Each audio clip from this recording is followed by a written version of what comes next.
So if I'm not black enough, and if I'm not white enough, and if I'm not man enough, then tell me, Tony, what am I? My name is Don Shelley, 1962. It was a cold winter night in New York. My fingertips glided over the keys of a Steinway piano. The notes fell like ice crystals. 3 doctorates in music, invites to perform at the Palace, countless applause and flowers, but none of this could fill the void. I am a person who was not accepted by any world. White people appreciated my music but refused to dine with me. Black people saw me as an outsider because I didn't chew tobacco or understand the suffering in the blues. So I decided to head south with a copy of the Green Book to shatter the South's most entrenched prejudices. I needed a driver, someone who could pave the way with fists. That Italian gangster who won the Hamburg bet, Tony Lips, was as rough as a piece of rough stone, but he gave me a glimmer of hope. At my first performance in Louisiana, I was greeted by a cheap piano covered in trash.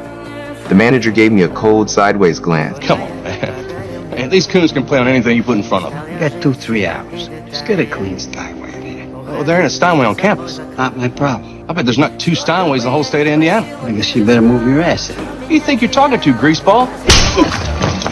Tony taught him a lesson and got me a Steinway. I suddenly felt that this rough stone might be able to break down the high walls of prejudice. In the car, Tony was devouring fried chicken and invited me to join him. For some reason, I didn't want to eat fried chicken. Tony told me You know, my father used to say, whatever you do it 100%. When you work, work. When you laugh, laugh. When you eat like it's your last meal. about a late night in Mississippi when I was in a bad mood and went to a bar to drink. At the bar, because of my identity, I was beaten by 3 white men. Tony came to rescue me. Listen, assholes. Hand them over. We walk out, won't be a problem. You ain't got no say. Now! Maybe. But whatever happens here, I'm gonna put a bullet right in the middle of your thick skull.